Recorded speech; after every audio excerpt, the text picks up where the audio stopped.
channel make some impact. Hi guys, how you doing? I hope you guys doing well ya. So today gue Marcelia Intan, salah satu mahasiswa aktif di Ukrida, mau ngenalin kalian ke konten baru kita, yaitu podcast. Pastinya kalian semua udah tahu dong ya apa itu podcast. So nantikan konten kita terus di berbagai platform media ya. Di konten kali ini kita mau bahas nih tentang seberapa produktif sih mahasiswa. Oke, jadi mahasiswa tuh kan ada kayak banyak tipenya gitu kan. Ada yang mahasiswa kupu-kupu, kuliah pulang, ada yang mahasiswa kunang-kunang, kuliah nangis. Dan ada mahasiswa yang satset banget dan kayak apa ya, semuanya tuh disikat gitu loh. Relate gak sih? Nah, kalian tipe yang mana nih? Oke, so today gue ditemenin sama teman gue yang akan ngobrol bareng nih di konten podcast kita kali ini. Hai, apa kabar? Intan, hai, aku baik. Gimana Intan kabarnya? Good, baik. So far so good sih. Sebelum kita mulai lebih jauh nih, boleh kenalin diri kamu dulu nggak sih? Oke, boleh. Ke teman-teman ya. Kan Intan udah kenal nih, jadi teman-teman. Halo teman-teman semuanya, salam kenal. Perkenalkan nama gue Nidius Hayatapi. Gue mahasiswa akuntansi di tahun ini, gue semester 7. Ya, dan sekarang kesibukan gue ada beberapa kegiatan organisasi dan beberapa hal lainnya. Itu sih mungkin singkat supaya teman-teman mungkin bisa tahu ya. Oke. Berarti sekarang semester 7 ya kalau gue recall. Semester 7, betul. Oke, kalau boleh tahu semester 7 tuh kegiatannya ngapain aja sih? Nah, sejauh ini kan karena memang belum masuk ya semester 7, jadi paling masih persiapan aja nih untuk semester 7. Nah, kalau di Ukrida sendiri, kita mulai start skripsi itu di semester 7. Ya, paling sibuk-sibuk dikit lah untuk skripsi. Gitu. Terasa ya hektiknya menjelang skripsi itu gimana? Gak usah ditanya, kalau itu sebenarnya dari semester apa ya? Semester 5 kali berasanya ya. Okay. Ya, semester ini untung apa ya, ketolongnya tuh mata kuliahnya tinggal dikit ya. Jadi, ya lumayan lah dikit berasa. Berarti dari semester 1 sampai 6 kan lu di Ukrida nih. Ada insight apa nggak sih yang lu bisa kasih ke teman-teman selama kuliah?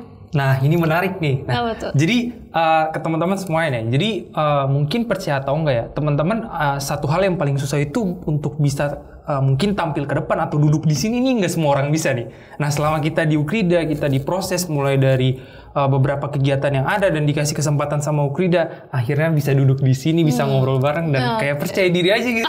Oke, sip. Kece banget sih. Gue juga gimana ya, kagum sih sama lu sampai bisa ke detik ini. Terus kalau gue dengar lu ketua himpunan ya? Waduh, iya betul banget nih ya. Kebetulan di tahun ini gue dipercayain sama teman-teman dari himpunan mahasiswa untuk menjabat sebagai ketua himpunan mahasiswa akuntansi Ukrida periode 2022 sampai 2023 nanti. Oke, berarti masih panjang ya jalannya ya? Iya, masih setengah perjalanan lah bisa dibilang gitu. Karena masih pertengahan tahun gitu. Siap. Kalau boleh tahu nih, lu kan sebagai ketua nih. Nah, itu tuh kayak kesibukannya apa aja sih? Nah, kalau kita sebagai ketua, nah itu biasanya itu sebagai kayak bisa dibilang delegasi daripada LK. Misalnya nih teman-teman, kayak misal selain teman-teman ngawasin program kerja kita apa aja, teman-teman mau arahnya kemana? Nah itu semuanya nanti dari kita yang ngelit gitu. Nah sisanya nanti kita belajar mereka, kasih mereka materi untuk mereka berkembang sendiri. Selain itu kita juga biasanya dipanggil gitu untuk kayak rapat keluar LK, mewakili LK, atau mungkin ikut beberapa proker dari dosen. Nah itu sungguh ya lumayan melelahkan tapi menyenangkan gitu ya. Karena karena emang kayak apa ya, menikmati juga sih bisa dibilang ya. Ya mungkin kayak gitu sih kalau misalnya kesibukannya tentang ketua LK ya. Terus lu ada struggle nggak sih selama jadi ketua di himpunan ini? Nah, waktu struggle-nya itu saat mau naik dan saat menjabat. Karena gini loh teman-teman semuanya. Kalau misalnya waktu kita mau naik, itu kan biasanya kan kita susun yang namanya visi misi, gimana cara kita bisa meyakinkan orang-orang bahwa kita tuh layak gitu ya. Terus selanjutnya pada saat kita menjabat, nah kita harus pastikan bahwa LK ini harus kondusif dan memang harus di bawah pengendalian kita gitu. Bayangkan kalau kita katakanlah di kami itu anggotanya 22 orang. Mau kontrol 22 orang ini agak susah juga ya, karena 22 orang ini pasti punya pemikiran masing-masing ya, gimana cara kita rangkum satu pemikiran, satu suara untuk kayak satu tujuan gitu. Ya itu mungkin struggle-nya sih kayak gitu ya. Ya kurang lebih kayak gitu sih Intan.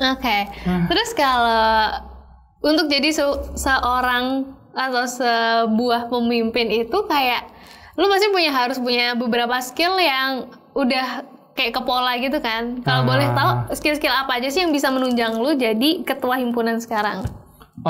Kalau misalnya sebenarnya cuma satu ya. Kalau misalnya untuk skill ya, kita berbicara kalau skill tuh untuk menjadi seorang pemimpin itu selain untuk menyuruh, ini bukan lebih tepatnya menyuruh ya, tapi kita memberi perintah, tapi kita juga ikut bekerja.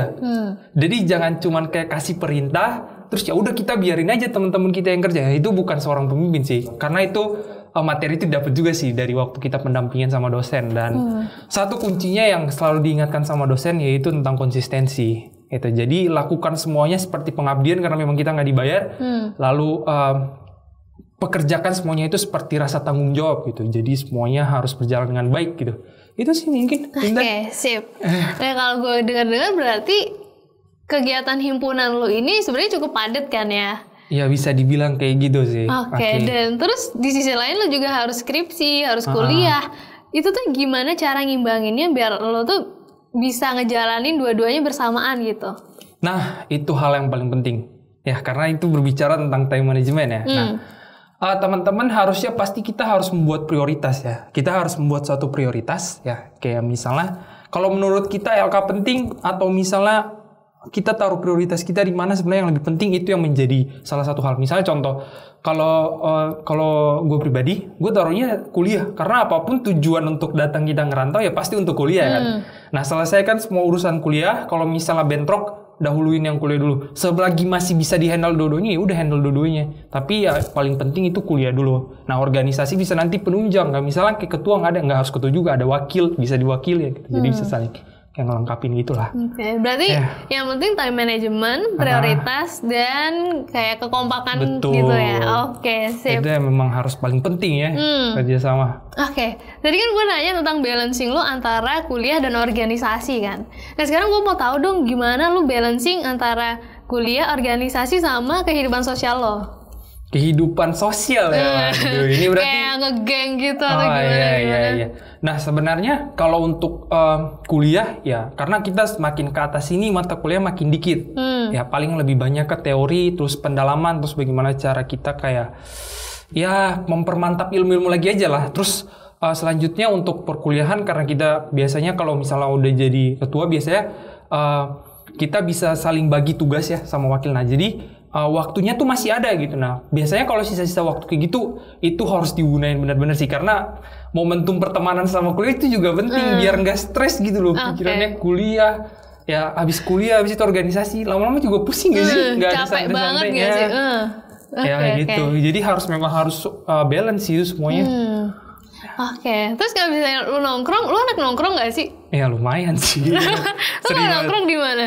Biasanya sih di kadang sama temen random aja sih kayak tiba-tiba nih ada pernah nih abis kita lagi rapat nih di organisasi kan itu sekitar jam 10 malam kayaknya. Nah setelah kita rapat tuh tiba-tiba teman tuh serandom itu dia ngechat tuh di kolom chat ayo malam ini puncak gak? Gila. Terus jam 10 malam loh itu.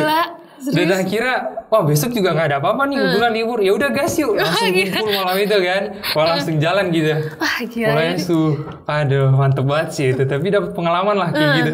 Apapun yang spontan tuh pasti jadi nggak sih? Betul banget. Kalau misalnya wacana tuh nggak bakal jadi. Nggak bakal pasti ada aja tuh tiba-tiba pas mau dekat sorry gue nggak bisa ada alasan keluarga itu atau jengkel apa banget gitu. sih gila. Oke sip. Terus kalau boleh tahu lu punya hobi apa aja sih? Nah sejauh ini biasanya kalau selain nongkrong biasanya main game sih. Kalau nggak main game ya paling olahraga lah. Kayak gitu biar apa ya kayak sehat juga lah masih usia kayak gini kan harus jaga kesehatan. Biar nggak jompo sih. Soalnya sekarang kan banyak ya yang ada beberapa tuh yang kayak mungkin jalan dikit udah capek atau ngos-ngosan ya kayak gitu kan. Ya jangan sampai lah gitu. Oke. Kalau gue boleh recall lu olahraganya apa? Biasanya sih lari sih. Itu aja. Oke, sip. Lo kalau lari di mana biasanya? Di sekitaran kompleks aja. Oke, yang penting gak lari dari kenyataannya. Iya dong, jangan dong. Jangan sampai guys. Oke. Terus tadi gue dengar lu ngerantau ya? Iya betul Bang. Oke. Terus waktu lu ngerantau ada nggak sih culture shock gitu antara tempat lu asal dan di Jakarta ini? Yang menjadi ada satu hal sih, yang jadi satu culture shock tuh kayak gini. Ini seriusan nih teman-teman. Nah biasanya kalau di daerah asal aku tuh, kayak daerah asal gue tuh kayak misalnya nih kayak kita lewat nih depan gang atau misalnya kayak tempat yang belum pernah kita kunjungi terus kita ketemu orang. Biasanya tuh kayak kita sapa, selamat pagi, om gimana gitu kabarnya. Jadi seakan-akan kayak ramah aja gitu. Nah, ketemu sampai di Jakarta nih berpapasan aja tuh nggak nyapa gitu, nggak saling nyapa. Jadi kayak aduh mau nyapa tapi takutnya kayak SKSD gitu. Nanti kalau misalnya nggak nyapa dibilang nanti cuek, sombong dan sebagainya. Jadi bingung juga gitu akhirnya kan. Kerasa nggak sih orang-orang di Jakarta tuh sebenarnya lebih independen gitu. Iya dan benar banget sih. Nggak terlalu peduli sama, nggak bisa dibilang nggak terlalu peduli sih. Tapi kayak lu gua gitu. Gue sebagai perantau tuh juga awalnya kayak kaget banget sih waktu di sini tuh kayak oh ternyata orang-orang tuh seindividualistik ini gitu. Terus kayak awal-awal gue awal kuliah ya jujur gue tuh nggak bisa nggak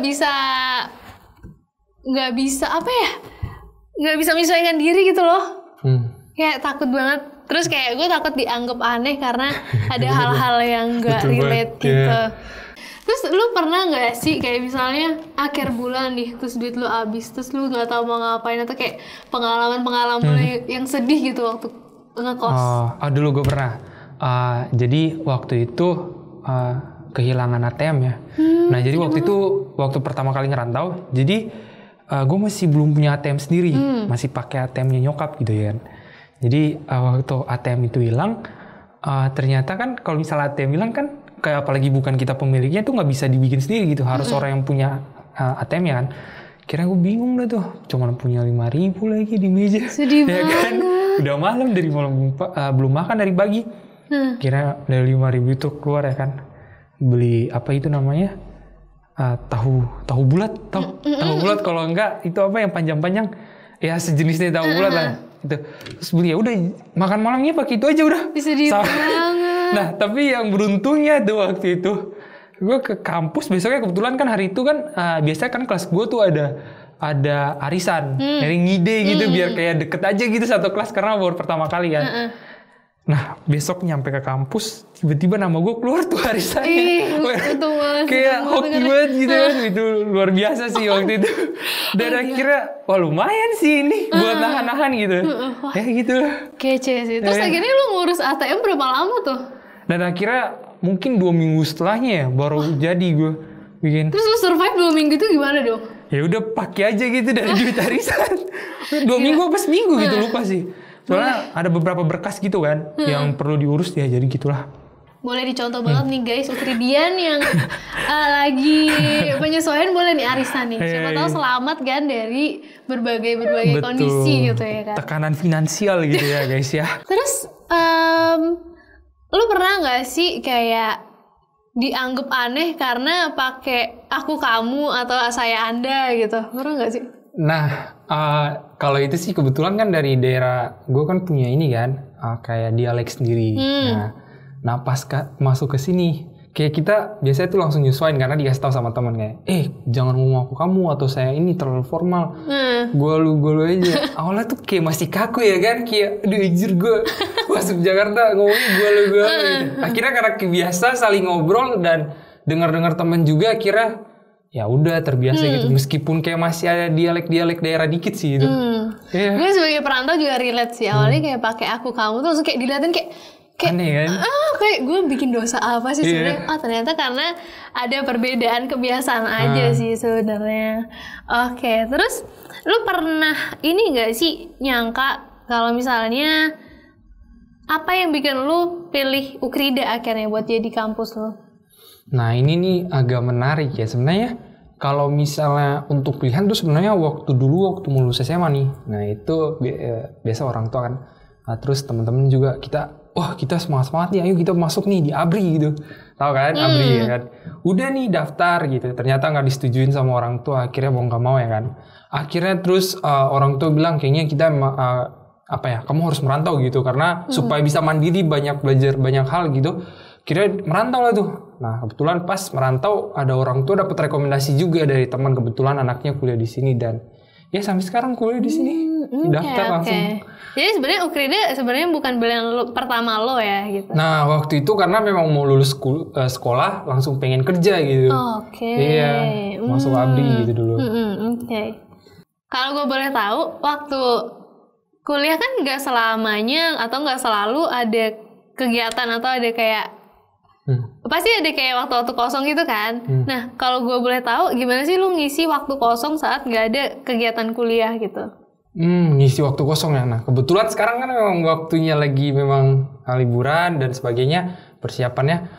Sekarang kebetulan di waktu kosong ini, gue lebih banyak ikut ini sih, kayak nanti ada kayak program sertifikasi atau misalnya sertifikasi kompetensi dan sebagainya. Ada juga hal-hal kayak misalnya, pengen coba nih lomba di sini kayak gitu sih. Jadi kayak ya bisa menambah skill kita juga sih, kayak gitu sih kurang lebihnya. Oke, berarti lu sering ikut lomba gitu?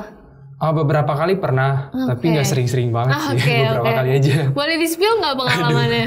Nah itu dulu pengalamannya tuh biasanya kalau lomba kan lebih ke lomba akademik sih.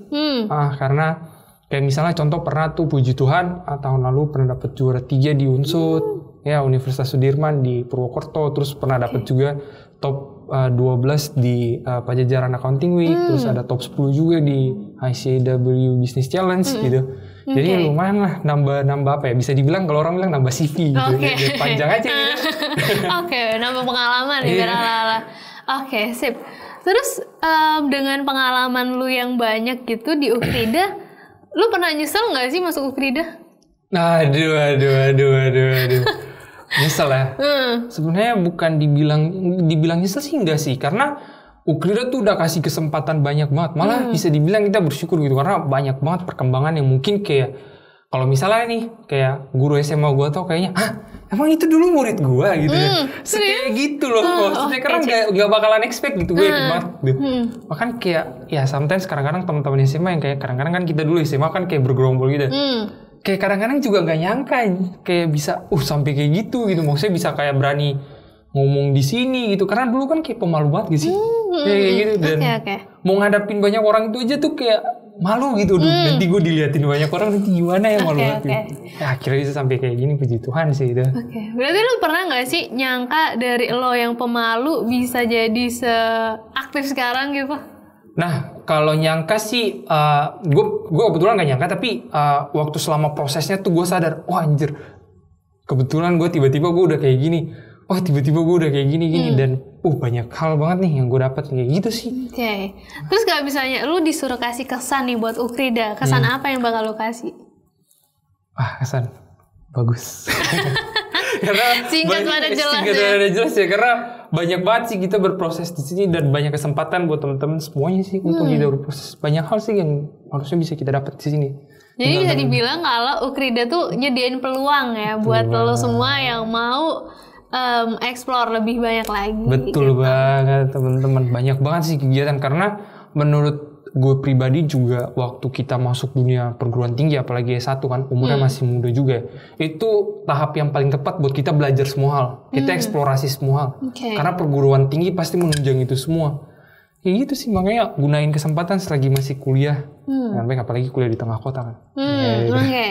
Terus kalau misalnya ngomong-ngomong tentang kuliah lagi nih, waktu itu kan lu nggak expect kan mau kuliah, karena lu tadi bilang mau daftar ABRI, mau langsung kerja. Terus apa hal yang akhirnya ngebuat lu tuh pindah haluan gitu, akhirnya fokus buat kuliah aja deh? Salah satunya juga karena orang tua ya, itu memang faktor yang paling penting.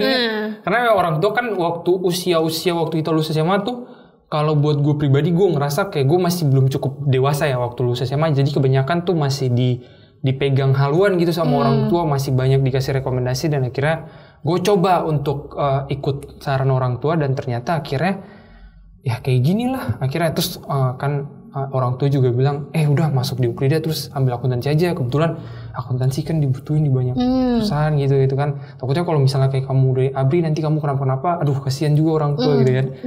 Ya gitu sih. Jadi ya udahlah ikut aja saran, tapi nggak salah juga sih. Iya benar. Nah, terus kan lu angkatan 2019 kan ya? Berarti lu pernah ngerasain kuliah offline nih. Betul banget. Boleh di-spill nggak sih bedanya kuliah offline dan online yang sekarang kita rasain? Oke, Intan udah pernah offline belum? Belum, gue online terus sama sekali belum. Wah, pernah sih sebenarnya hybrid, tapi baru beberapa kali gitu, jadi kayak nggak kerasa gitu loh vibe-nya. Nah, yang pertama kalau kita kuliah offline nih, menurut gue pribadi kita lebih banyak kenal orang, karena kita berjumpa gitu.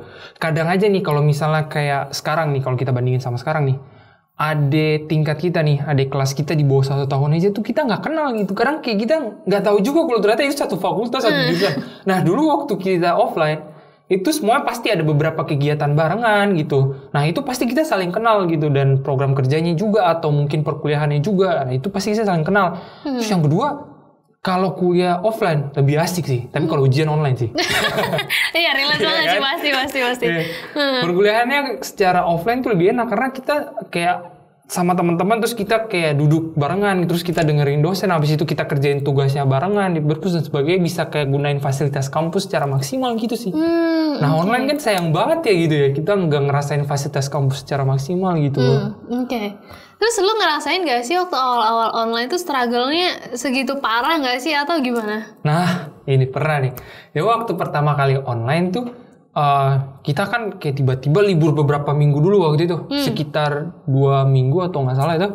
Terus kita akhirnya pembelajarannya basisnya waktu itu kasih tugas dari dosen, nanti kumpul di aplikasi apa gitu, kumpul di sini. Nah akhirnya tuh awal-awal tuh kan masih bingung ya, nanti aplikasinya kayak gimana, nanti komunikasi sama dosen kayak gimana. Sempat tuh disuruh kayak coba dong cari alternatif lain supaya kita bisa kuliah-kuliah kayak gitu. Beberapa aplikasi dicoba, akhirnya ya jadi juga sampai sekarang gitu. Dan pernah ada satu kejadian lucu ya, karena mungkin agak-agak masih baru-baru tahu juga.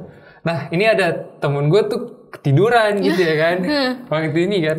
Nah terus dia tuh nggak sadar kalau misalnya kamera dia tuh nyala. Serius malu banget.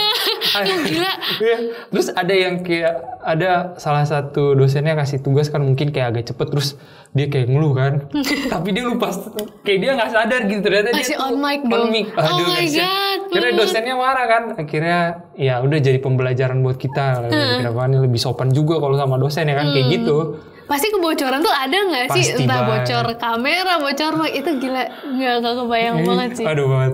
Bahkan kayak kadang-kadang tuh kayak ada yang tiba-tiba nggak sengaja kalau mic mamanya lagi teriak, tolong itu matiin kompor. Sebenarnya kan lucu ya, jadi suasana kelas kayak lebih cair gitu.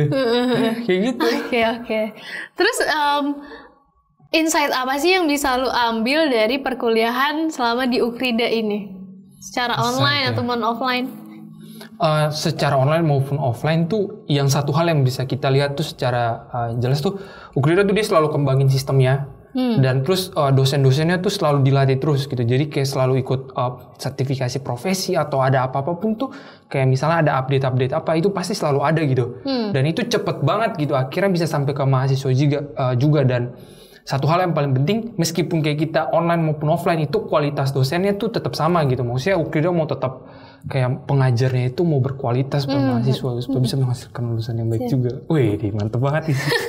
Gue setuju banget sih sama ini, karena kayak awal-awal online tuh gue ngerasa kayak perkuliahan apa banget online gitu.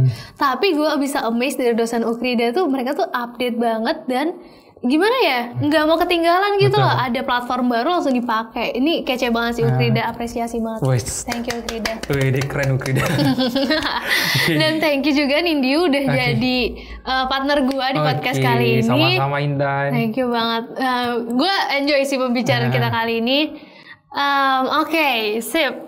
Dan kuliah kan, apalagi di umur kita sekarang udah matang sekitar 20-an gitu. Lu punya nggak sih pacar? Aduh, agak berat ya. Gue jujur kalau itu mungkin gue masih kesampingin dulu, karena mungkin selesaiin kuliah dulu kali ya. Supaya hal-hal kayak gitu lebih kayak, kadang tuh kan kayak kalau punya pacar tuh kan, pengalaman temen gue kan kayak kadang kayak kemudian pacar suka kayak berantem atau kayak gimana kan, nanti bisa efek juga ya ke perkuliahan ya. Kasian aja gitu. Jadi perkuliahan sama pacaran tuh kayak beda jalur guys sekarang. Ya nanti dulu aja lah, maksudnya punya waktu masing-masing gitu. Tapi kan kayak misalnya kalau di namanya manusia gitu ya, pasti kan pernah naksir orang. Oh iya dong. Lu pernah nggak sih di friendzonin? Aduh. Pernah nggak sih? Agak apa ya? saking excited ya. Maaf saking excited ya. Maaf teman-teman tadi di luar di luar skrip ya, mohon maaf. Jadi gini. Jadi kalau apa tadi pertanyaan? Friendzone. Oh, friendzone. Nggak sih? Kayaknya pernah nggak sih? Pasti setiap orang pernah nggak sih? Okay. Iya kan, kayak ngerasa beda keyakinan gitu. Beda keyakinan maksudnya dia ya, kita yakin dia enggak. Aduh, bisa gitu banget sih. Ya kan? Masa lu pernah di ghosting nggak sih? Kalau di ghosting kayaknya nggak pernah sih, soalnya nggak sampai sedekat itu sih. Oke. Jadi lu beneran kayak kuliah aja Iya. gitu. Oke. Dan lu tadi kan lagi skripsi nih, lagi menjelang skripsi. Terus lu udah kebayang nggak sih setelah lulus kuliah wisuda lu mau kemana? Nah kalau itu gue tujuannya pasti pengen kerja. Nah kalau pekerjaan saya mesti seharusnya relate ya sama tujuannya. Entah mungkin itu jadi kerja di KAP gitu, mungkin ya kantor akuntan publik gitu buat teman-teman. Jadi kantor akuntan publik tuh jasa penilai profesional lah untuk bisa kayak dia penyedia jasa untuk konsultan juga bisa, atau untuk kayak audit laporan keuangan itu juga bisa gitu. Pengennya kerja di situ sih. Oke. Jadi lu sama jurusan. Ngerancangnya kerja sesuai jurusan kita ya? Betul banget. Oke. Tapi kan misalnya di situasi ke depan kita nggak ada yang tahu kan, dan kalau misalnya lu nemu peluang nih pekerjaan tapi di luar jurusan lu bakal gimana? Nah kalau kayak gitu berarti kan kita harus punya kembangin skill lagi dong. Nah berarti nggak menutup kemungkinan juga sih Intan untuk kayak kita pelajarin lagi skill baru gitu, supaya bisa karena memang persaingannya makin berat ya sekarang ya kan. Banyak juga yang setiap tahun lulus gitu tapi belum tentu juga dapat pekerjaannya sesuai ya. Nah itu berarti menuntut kita juga harus pelajarin skill baru sih. Dan nggak apa-apa sih kalau untuk itu kerjaan. Terus dari sekarang lu udah ngebakalin diri lu dengan skill nggak? Nah berbicara tentang skill ya, makanya karena memang pengen banget gitu kerja di KP gitu, maka sekarang beberapa hal gue persiapin. Biasanya kayak gue udah ikutin brevet tuh, kayak misalnya kursus tentang perpajakan gitu, udah selesaiin juga. Terus kayak sekarang lagi ambil sertifikasi profesi itu dari Ikatan Akuntan Indonesia, ambil CFAP. Sekarang juga lagi ikut tesnya, terus lagi juga persiapan buat ikut CFIP. CFIP itu Certified Forensic Investigator Profesional gitu. Untuk menunjang lah ke depannya, semoga aja bisa relate ya sama harapan cita-cita kita gitu. Oke, sip. Berarti lu di fase ini lagi mengembangin diri betul yang selebar-lebarnya gitu. Iya, betul banget. Oke. Sebagai mahasiswa yang aktif nih, lu punya pesan gak sih buat mahasiswa kupu-kupu kayak gua? Oh, jadi lu kupu-kupu nih? Gua kupu-kupu banget. Waduh. Pesan ya buat teman-teman semuanya. Setiap tahun kan kita pasti dari jurusan teman-teman semuanya pasti ada lulusan ya. Misalnya katakanlah di Jakarta, di aku sendiri jurusan akuntansi, kita kalau lihat sebenarnya yang lulus per tahun dari akuntansi itu berapa banyak, lalu yang keterima dia dapat kerja itu berapa banyak. Nah untuk kayak membekali persaingan itu teman-teman semuanya, cobalah untuk latih teman-teman semuanya untuk punya skill baru. Apalagi teman-teman mungkin dalam fase kuliah hybrid pasti masih banyak waktu untuk di rumah pelajari skill-skill baru. Itu nggak salah sih teman-teman, untuk menunjang teman-teman ke depannya sih. Itu sih mungkin buat Intan dan teman-teman gitu. Oke. Iya. Gue sebagai mahasiswa kupu-kupu kayak termotivasi gitu loh buat gak nyanyain waktu gitu kan waktu berharga banget gitu. Oke. Sip. Thank you ya Nindyo udah sama-sama, hadir dan nemenin gue di podcast kali ini. So buat teman-teman, nantikan juga episode-episode lainnya yang pasti pembahasannya akan seru banget. Thank you guys. Thank you semuanya.